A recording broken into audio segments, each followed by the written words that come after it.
Hello again, thrill seekers. Somebody in the comments section asked me about a certain passage in Dogen's Eihei Koroku, and I read it this morning, and I thought, well, I'll see what I can say about it. I don't think I can give you the definitive interpretation or profound discourse on it, but maybe that's not necessary for a YouTube video. I'll just comment on it, read it and comment on it. So, as I've mentioned before, Dogen's extensive record, Eihei Koroku, is this big, fat book. It was, when it was first published, it was, $65 or something, and people kept calling it Dogen's expensive records. Yeah, $65.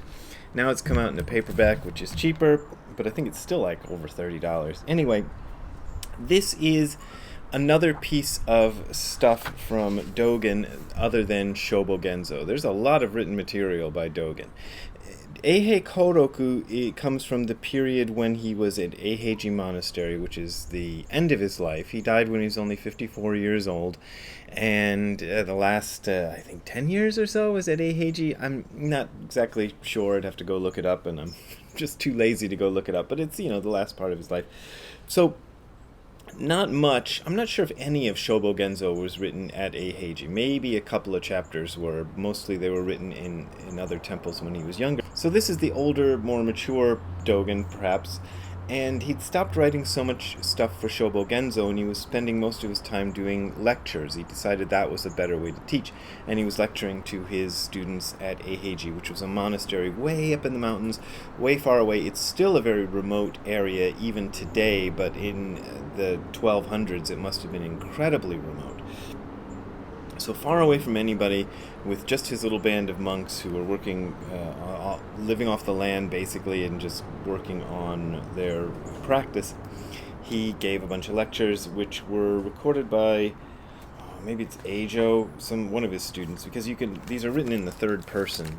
So I don't believe that Dogen actually wrote them down with his own hand, although he might have. Anyhow, this is the only full translation I know of, the one by Taigen Dan Leighton and Shohaku Okumura, and it seems pretty good. There's another partial translation by Thomas Cleary, I believe, and there may be a few other partial translations that I'm not aware of. Anyway, the guy in the comments section asked me about this one called Sitting with Eyes Open in the Flames of the World. I hope you can see that. And it is Dharma Hall Discourse number 516. So let me just read it to you and we'll see where we get from there. The ancestral teacher Nagarjuna, who's the composer of Fundamental Song of the Middle Way, Mura Madhyamaka Karaka, said, and this is not from Mura Madhyamaka Karaka, but that's his most famous work, Zazen is exactly the Dharma of all Buddhas, and yet those outside of the way also have Zazen. However, those outside the way make the error of attaching it to its taste and to the thorns of false views. Therefore, it is not the same as the Zazen of Buddhas and Bodhisattvas. The two vehicles of Shravakas and Pratyeka Buddhas, which are the voice hearers, people who just hear about the Dharma and that's how they get it without practicing, and Pratyeka Buddhas is self-enlightened beings who somehow become enlightened without having a specific sort of monastic sort of practice. So the two vehicles as the Shravakas and Pratyeka Buddhas also have Zazen. However, those two vehicles seek to control their own minds and have the tendency of seeking after nirvana.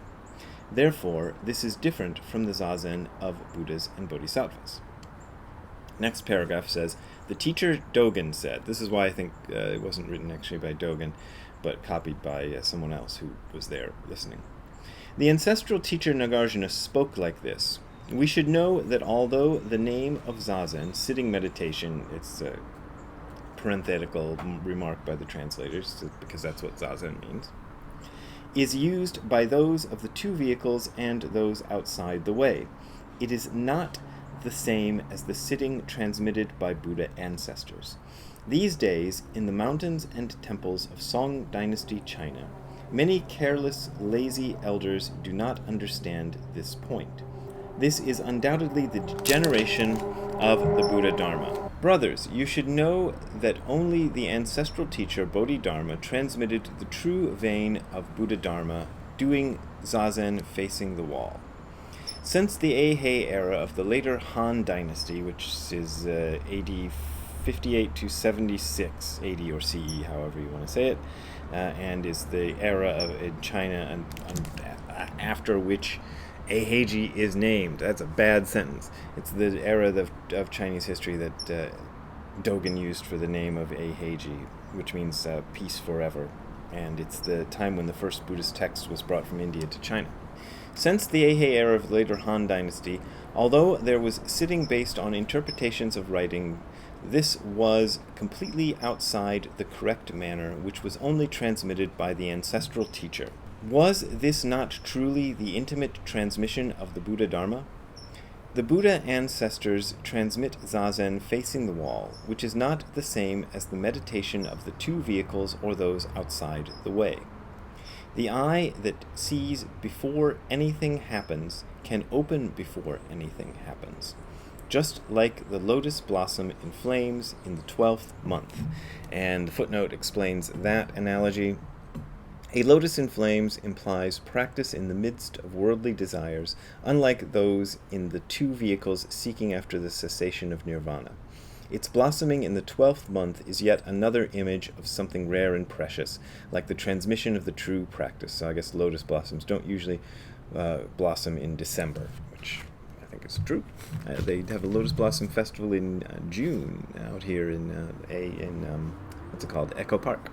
So, what does that mean? I don't know, but I'll give you my interpretation as I see it right now, today, sitting here on a Thursday morning. Some of this sounds a bit sectarian. This is kind of something that bothers people about Dogen. It certainly bothered people about my teacher Nishijima Roshi, because he'll say something about, therefore it is not the same as the zazen of Buddhas and Bodhisattvas, and he criticizes them for seeking to control their own minds and having a tendency to seek after nirvana. So that's the opposite of goalless practice, is trying to control your own mind and seeking after nirvana, seeking after enlightenment. So you're trying to get enlightenment and trying to control your minds.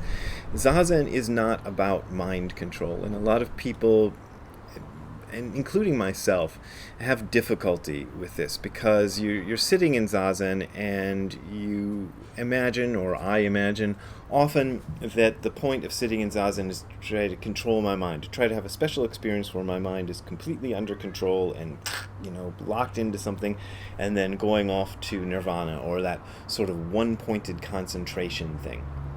And Dogen is saying zazen is not that. It is, once again, a goalless practice where you just sit for the sake of sitting and get purely into the act of just sitting. And when he says those outside the way also have zazen, what does he mean? I don't know what he means by that, but I would say in contemporary times, what I would mean if I said something like that, which I probably wouldn't, but if I did, I'd probably mean that there's all sorts of other meditation practices out there, and a lot of them are seated meditation. There's the whole mindfulness-based stress reduction and all that stuff.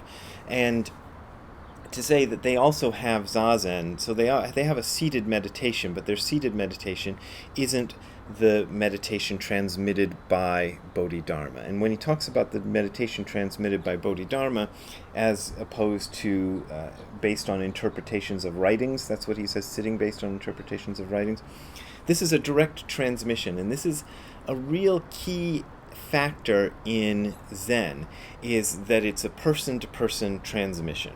And there is that mythology, which some of you may be aware of, that says that the lineage that someone like me has, I'm not saying I'm the only one, but someone like me who gets it from a transmitted teacher, like Nishijima Roshi, has received it in a direct line of person-to-person transmission stretching all the way back to Buddha.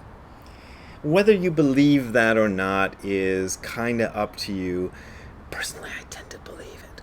But I also know that the history books say that if you follow the lineage charts that we have, the ones that we chant in temples, there's a lot of places in there where if you actually research the history of this person and then the person next to him and the person next to him and so forth, there are gaps there where this person lived 200 years before the next person. So how does the transmission happen? And then there's some names that seem to have been thrown on there because they were famous names and don't have a direct connection. So I'm aware of all that, but I feel that nonetheless there is that direct connection, and maybe the lineage chart doesn't actually spell out who the specific people were, but it's still a direct transmission. And it has to be transmitted directly because you can't get it from writing. You can get a little bit of it from writing, but to really, really get it, you have to have an in-person connection with somebody who also understands it, and that's the only way it's going to be transmitted. That's the mythology there, and, believe it if you want, but that's how it goes. My favorite bit of this is the eye that sees before anything happens can open before anything happens, just like the lotus blossom in flames in the 12th month. The eye that sees before anything happens is a metaphor for this great something that Dogen sometimes calls it or suchness, Inmo, the thing, the great thing. That's another way of saying it is the eye that sees before anything happens, and it can open before anything happens. So this is a kind of original, God, I almost said consciousness, but consciousness is such a dirty word these days that I don't quite want to use it, but it's something deeper than your personal view of yourself. It's that deeper something which is the basis for all things. But he says, he says, just like the lotus blossom in flames in the 12th month. So the lotus blossom in flames in the 12 months is the lotus blossom in flames being the image of let's see, what does they say? Practice in the midst of worldly desires. That's what the footnote says, so we'll go with that. So you're practicing you're not trying to erase all your desires or erase all your humanness. You practice right in the middle of that. But blossoming in the 12th month indicates something very rare that doesn't often happen, but does happen sometimes. And that's what he's talking about there. I just think this is a nice, interesting passage, and I thank my commenter for bringing it to my attention. Eihei Koroku is one of the pieces of Dogen's writings that I haven't studied all that extensively myself, and I ought to study it all that, pretty extensively, but Shobo Genzo is hard enough. The problem with Eihei Koroku, as I've mentioned, Dogen's extensive record, I'm just getting so much flash in there, okay, is that because it's short and because it's lectures that were delivered to a specific audience, often my feeling with some of the passages is you just had to be there. Like the one I just read is, I can kind of make something out of it, but there's other passages in Eihei Koroku where I'm just going like, I don't know what that's about.